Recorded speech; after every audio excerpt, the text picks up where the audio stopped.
Hello दोस्तों, चित्रकूट धाम math की EVS class में आपका स्वागत है। तो आइए चलते हैं अपनी इस क्लास को आगे बढ़ाते हैं। तो इस सजीवनी क्लास में हम आज पढ़ेंगे पारिस्थितिकी। ठीक है, क्या पढ़ेंगे? पारिस्थितिकी पढ़ेंगे। तो पारिस्थितिकी को अंग्रेजी में हम इकोलॉजी कहते हैं। क्या कहते हैं? पारिस्थितिकी को हम अंग्रेजी में इकोलॉजी कहते हैं। इकोलॉजी कहते हैं। तो हम यहाँ पर पारिस्थितिकी का यदि अर्थ देखें तो हम पारिस्थितिकी को अंग्रेजी में इकोलॉजी कहते हैं। इकोलॉजी, ठीक है, इकोलॉजी कहते हैं। ठीक, तो हम यहाँ पर यदि इकोलॉजी वर्ड को देखें तो इकोलॉजी जो वर्ड है वो ग्रीक भाषा के दो शब्दों से मिलकर बना है। ये जो इकोलॉजी वर्ड है ये ग्रीक भाषा के दो शब्दों से मिलकर बना है। किस शब्द के? ग्रीक शब्द से। ठीक है, ग्रीक शब्द के दो शब्दों से मिलकर बना है। कौन कौन से? वो शब्द हम यहाँ पे नोट कर रहे हैं। वो शब्द हैं आपके, एक है ओयोकस, ओयोकस के है यहाँ पे, ठीक, के ओ एस, ठीक है, ओयोकस और लोगस, लोगस, ठीक है, ओयोकस और लोगस। इकोलॉजी शब्द जो है वो ग्रीक भाषा के दो शब्दों ओयोकस और लोगस से मिलकर बना है। ओयोकस का मतलब होता है रहने का स्थान, रहने का स्थान, रहने का स्थान। लोगस का अर्थ होता है अध्ययन करना, अध्ययन करना, अध्ययन करना। तो ओयोकस का अर्थ रहने का स्थान, लोगस का अर्थ अध्ययन करना। ठीक, तो किसका रहने का स्थान अध्ययन, किसके रहने के स्थान का अध्ययन करना? तो जीव के रहने के स्थान का अध्ययन करना। किसके? जीव। ठीक है, इस जीव के रहने के स्थान का अध्ययन करना क्या कहलाता है? इकोलॉजी कहलाता है। ठीक है, इकोलॉजी कहलाता है। तो हम यदि कहें इस जीव के रहने के स्थान का अध्ययन करना इकोलॉजी कहलाता है। क्या कहलाता है? इकोलॉजी आपको कहलाएगा। ठीक है, इकोलॉजी कहलाता है। अच्छा, यहाँ पर यदि हम इस वर्ड की बात करें पारिस्थितिकी की, तो सबसे पहले पारिस्थितिकी का प्रयोग किसने किया था? पारिस्थितिकी शब्द का जो प्रयोग है सबसे पहले किसने किया था? तो अर्नेस्ट हैकल ने किया था। अर्नेस्ट हैकल ने किया था। सबसे पहले पारिस्थितिकी का प्रयोग अर्नेस्ट हैकल ने किया था। ठीक है, तो हैकल महोदय ने सबसे पहले पारिस्थितिकी शब्द के बारे में बताया दुनिया को। ठीक है, तो पारिस्थितिकी शब्द का उन्होंने मतलब क्या बताया था कि जीव के रहने के स्थान का अध्ययन करना हम पारिस्थितिकी कहेंगे शाब्दिक अर्थ में। ठीक है, जो इसका जीव के रहने के स्थान का अध्ययन करना है जिसको हम शाब्दिक अर्थ में पारिस्थितिकी बोलते हैं। ठीक है, तो पारिस्थितिकी को अंग्रेजी में इकोलॉजी कहते हैं। इकोलॉजी शब्द ग्रीक भाषा के दो शब्दों से मिलकर बना, ओयोकस और लोगस शब्द से, ओयोकस और लोगस से। तो ओयोकस का अर्थ हमने बताया रहने का स्थान होता है, लोगस का अर्थ होता है अध्ययन करना। ठीक है, सभी वर्डों में देखेंगे लॉजी जुड़ा रहता है। कोई भी logy, psychology, ecology, cytology, biology, zoology, geology. ठीक है, ये लॉजी शब्द का मतलब होता है अध्ययन। ठीक है, लॉजी जो है लोगस से मिलकर बना, जो लॉजी का उद्गम हुआ है लोगस से हुआ, इसका अर्थ होता है अध्ययन। तो किसी के बारे का इको का मतलब होता है पारिस्थितिकी, पारिस्थितिकी। ठीक है, पारिस्थितिकी के बारे का अध्ययन करना पारिस्थितिकी कहलाता है। ठीक है, इकोलॉजी कहलाता है इंग्लिश में। तो सबसे पहले पारिस्थितिकी शब्द का प्रयोग अर्नेस्ट हैकल ने, किसने किया था? अर्नेस्ट हैकल ने किया था। पारिस्थितिकी शब्द कितने शब्दों से मिलकर? दो शब्दों। कहाँ के? ग्रीक भाषा के शब्दों से। कौन से? ओयोकस और लोगस। ओयोकस का अर्थ क्या होता है? रहने का स्थान। लोगस का अर्थ क्या होता है? लोगस का अर्थ होता है अध्ययन करना। किसका अध्ययन करना? जीवों के रहने के स्थान का अध्ययन करना पारिस्थितिकी कहलाता है। चलिए, तो आपको पारिस्थितिकी समझ में आएगा तो सोचो हम इसके थोड़ा नोट डाउन कर लेते हैं, आगे फिर चलते हैं। ठीक है, आइए। तो पहला पॉइंट आपका है पारिस्थितिकी की अंग्रेजी, पारिस्थितिकी की अंग्रेजी,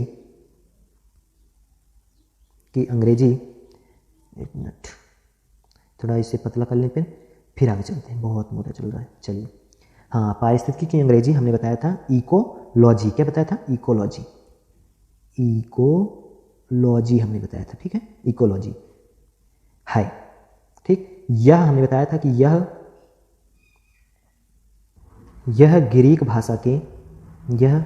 ग्रीक भाषा के ओयोकस और लोगस दो शब्दों से बना हुआ है, कह सकते हैं। भाषा के ओयोकस और लोगस। ठीक, ओयोकस और लोगस, ओयोकस और लोगस। ठीक है, और लोगस से मिलकर बना है, या दो शब्दों से मिलकर बना है। ठीक, मिलकर बना है। ठीक है, जिसका क्रमशः अर्थ होता है, जिसका क्रमशः अर्थ होता है रहने का स्थान और अध्ययन करना। और लोगस का अर्थ क्या होता है? अध्ययन करना। ठीक, ये हमने अर्थ बताया। ठीक है, तो आप दूसरा पॉइंट नोट करेंगे। दूसरा पॉइंट है, तो हम क्या इस आधार पे हम क्या कह सकते हैं? तो इस आधार पे हम कह सकते हैं, इस आधार, यहाँ पर इस आधार पर हम कह सकते हैं कि जीव के रहने के स्थान का अध्ययन करना पारिस्थितिकी कहलाता है। क्या कहलाता है? पारिस्थितिकी कहलाता है। पारिस्थितिकी कहलाता है। ठीक है, तो आपने पारिस्थितिकी का मतलब जाना, क्या होता है? जीवों के रहने का स्थान का अध्ययन करना पारिस्थितिकी होता है। पारिस्थितिकी होता है, वर्ड थोड़ा सा डिफिकल्ट पड़ जाता है, पारिस्थितिकी होता है। ठीक है, अगला पॉइंट है आपका, ये अगला पॉइंट है, यदि हम इसी को पारिस्थितिकी को दूसरे शब्दों में लिखें, यदि इसकी डिफिनीशन हम, तो हम कह सकते हैं कि दूसरे शब्दों में, यहाँ लिखेंगे हम उसी तरह, दूसरे शब्दों में हम कह सकते हैं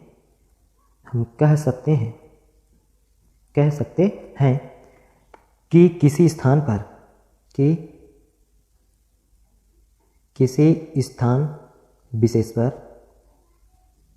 किसी स्थान विशेष पर जीव का वातावरण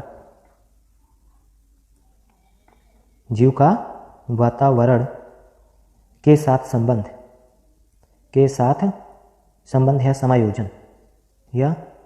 समायोजन, ठीक है, समायोजन का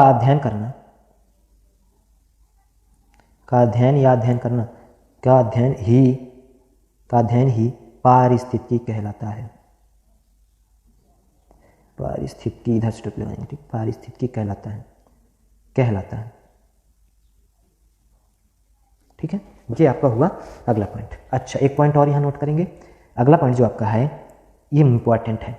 तो पारिस्थितिकी शब्द का सर्वप्रथम प्रयोग किसने किया था? अर्नेस्ट हैकेल महोदय ने। ठीक है, यहाँ लिखेंगे पारिस्थितिकी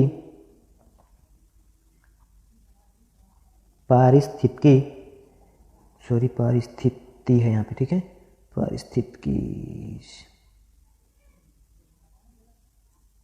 हाँ, पारिस्थितिकी शब्द का सर्वप्रथम प्रयोग किसने किया था? अर्नेस्ट हैकेल महोदय ने। अर्नेस्ट हैकेल ने किया था। ठीक है, हैकेल महोदय लिख देते हैं, महोदय ने किया था। ठीक, अगला जो आपका पॉइंट है, पॉइंट नोट करेंगे। अगला इंपॉर्टेंट है पॉइंट, इसे समझना है आपको। तो ये पॉइंट है आपका, वास्तविक अर्थों में हम कहेंगे, यदि वास्तविक अर्थों में पर्यावास, क्या पर्यावासी भी समझा रहे, पर्यावास और निकेत, ये दोनों वर्ड नए हैं। पर्यावास और निकेत का आपसी अध्ययन,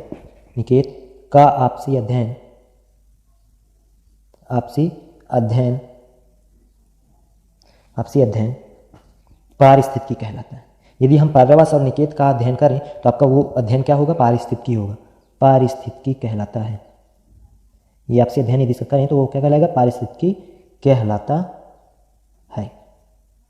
ठीक, तो हम इसी को और एक तरह से, इस पर्यावास और निकेत के अर्थ को डिफाइन करते हुए हम पारिस्थितिकी की डेफिनेशन एक और टाइप से दे सकते हैं। तो हम कह सकते हैं, दूसरे शब्दों में हम कह सकते हैं, लिखेंगे दूसरे शब्दों में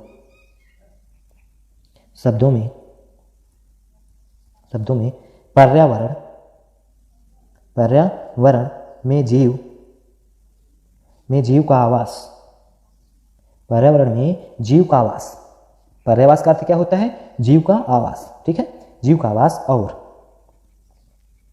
और निकेत का मतलब होता है उसके कार्य करने की क्षमता, कार्य करने की क्षमता, ठीक है, कार्य करने की क्षमता, करने की क्षमता, कार्य करने की क्षमता का अध्ययन ही पारिस्थितिकी कहलाता है, का अध्ययन ही पारिस्थितिकी कहलाता है, का अध्ययन ही पारिस्थितिकी कहलाता है, ठीक है। तो ये आपका पारिस्थितिकी कहलाएगा, ठीक। तो हम यदि यहाँ पर्यावास और निकेत की बात करें कि पर्यावास क्या है, निकेत क्या है, तो चलिए इसे बात करते हैं पर्यावास निकेत की।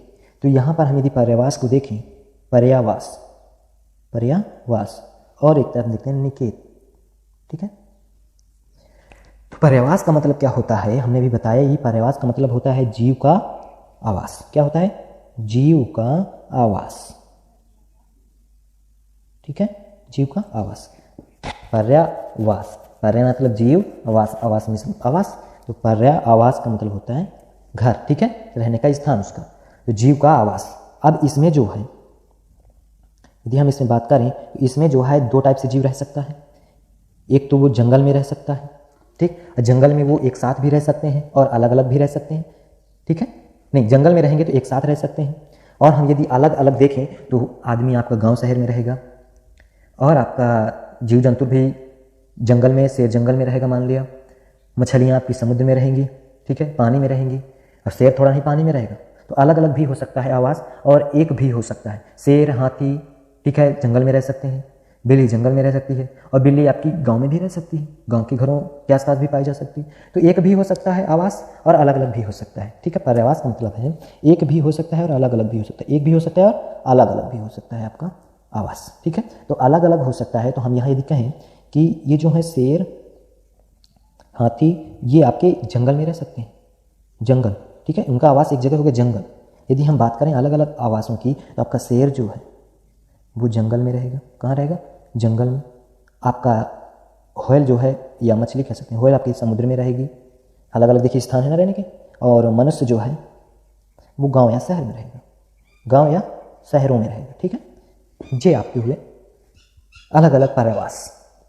तो अपने जीव का पर्यावास समझा। पर्यावास का मतलब होता है जीव का आवास, या जीव के रहने का स्थान कह सकते हैं।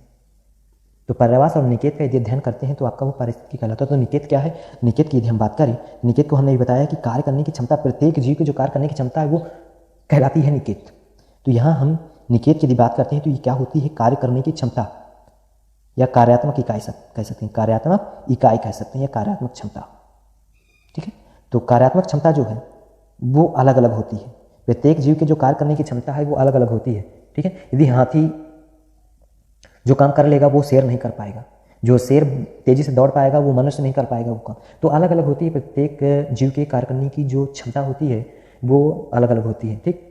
एक्शन पावर सभी का क्या है? अलग अलग। हर एक जो जीव है वो सबका अलग अलग होगा कार्यात्मक इकाई, ठीक। तो कार्यात्मक इकाई को हम पर्यावरण में निकेत बोलते हैं, कार्य करने की क्षमता को हम निकेत बोलते हैं पर्यावरण की भाषा में, और आवास को हम बोलते हैं, जीव के रहने के स्थान को हम पारिस्थितिकी बोलते हैं या पर्यावास कहते हैं, ठीक है। तो पर्यावास और निकेत का अध्ययन करना पारिस्थितिकी कहलाता है।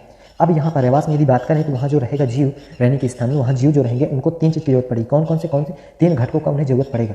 तीन घटक को कौन से हैं? तीन घटकों की जो उन्हें जरूरत पड़ेगी वो घटक हैं जल, भोजन, आवास। तीन घटक क्या हैं? जल, भोजन और आवास चाहिए। ये जो है इनको जल चाहिए, आवास चाहिए और भोजन चाहिए, ठीक है। भोजन, तीन चीज़ चाहिए किनको? पर्यावास में रहने वाले जीवों को, ठीक है। तो पर्यावास में जो जीव रहेगा उनको तीन चीज़ जरूरत पड़ेगी, जल, भोजन और आवास।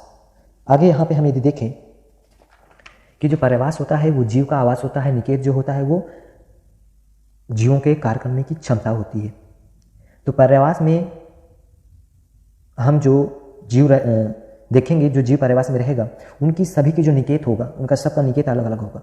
मतलब कि कार्य करने की जो क्षमता होगी वो सब इनकी की अलग अलग होगी। निकेत को हम व्यापारिक इकाई भी कहते हैं। तो चलिए हम इन्हें नोट डाउन कर लेते हैं पूरे। तो पर्यावास, शेडिंग लगाएंगे पर्यावास, ठीक है, पर्यावास। तो नोट करेंगे पर्यावास। पर्यावास जो होता है पर्यावरण में जीव का आवास ही क्या है? उसका पर्यावास कहलाता है। तो पर्यावरण में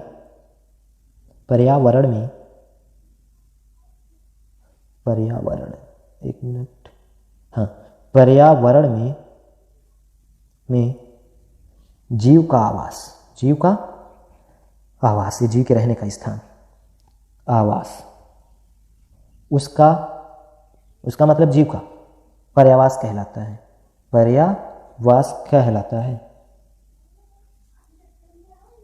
ठीक, अगला पॉइंट नोट करेंगे। अगला पॉइंट है पर्यावास एक व्यापक शब्द है। पर्यावास क्या एक व्यापक शब्द है।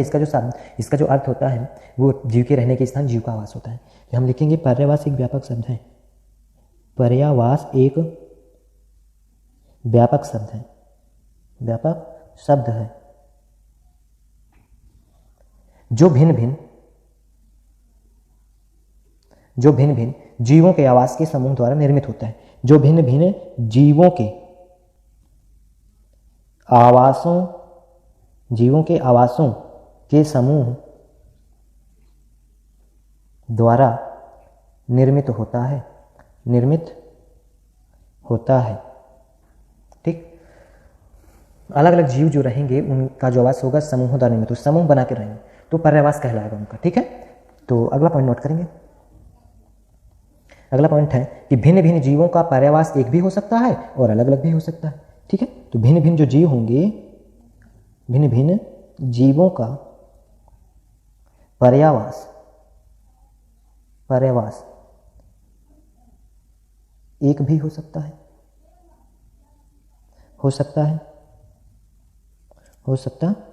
और अलग अलग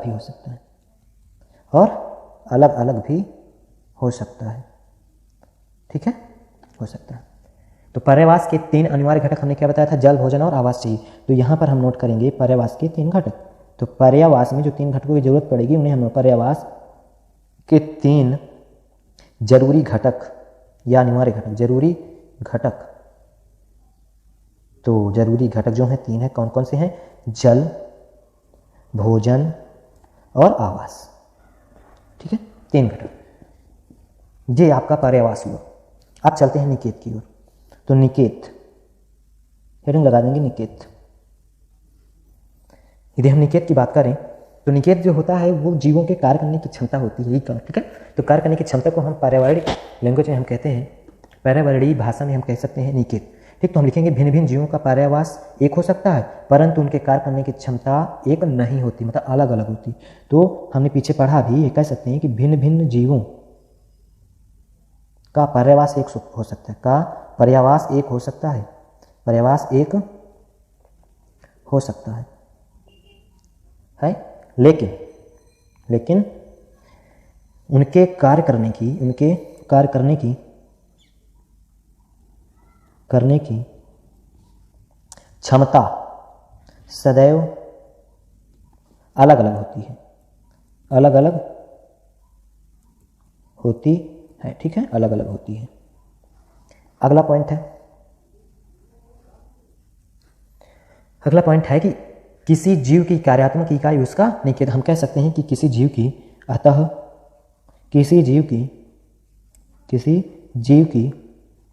कार्यात्मक इकाई उसका निकेत कहलाती है, मतलब जीव का निकेत कहलाती है। ठीक है, निकेत कहलाती है, ठीक है, निकेत कहलाती है। अगला पॉइंट, एक पॉइंट और नोट कर लें, लिखेंगे निकेत, लास्ट है, निकेत का व्यापारिक नाम, निकेत को ही व्यापारिक इकाई भी कहते हैं, कह सकते हैं, निकेत को ही व्यापारिक इकाई भी कहते हैं। ठीक है, तो निकेत को व्यापारिक इकाई भी कहते हैं। तो ये आपका हुआ निकेत और पर्यावास। पर्यावास और निकेत का मतलब समझ गए। पर्यावास मतलब होता है जीव का आवास, निकेत का मतलब होता है उनके कार्य करने की क्षमता। ठीक है, तो इकोलॉजी का मतलब आपने समझा। इकोलॉजी शब्द ग्रीक भाषा के 2 शब्दों से मिलकर बना है, कौन कौन सा, ओयोकस और लोगस। ठीक है, और पारिस्थितिकी शब्द का सबसे पहले प्रयोग किसने किया था, अर्नेस्ट हैकेल महोदय ने किया था, अर्नेस्ट हैकेल महोदय ने किया था। तो हम ये समझ पाए। ठीक है, तो चलिए यहीं पर इस क्लास को एंड करते हैं। तो अगली क्लास में हम पारिस्थितिकी तंत्र के बारे में बात करेंगे। आज ये पारिस्थितिकी हमने समझा, ये पारिस्थितिकी क्या होता है। तो जीवों के रहने के स्थान को हम क्या कहते हैं, पारिस्थितिकी कहते हैं। ओके, चलिए यहीं पे क्लास करते हैं। ओके, थैंक यू, जय हिंद, जय भारत।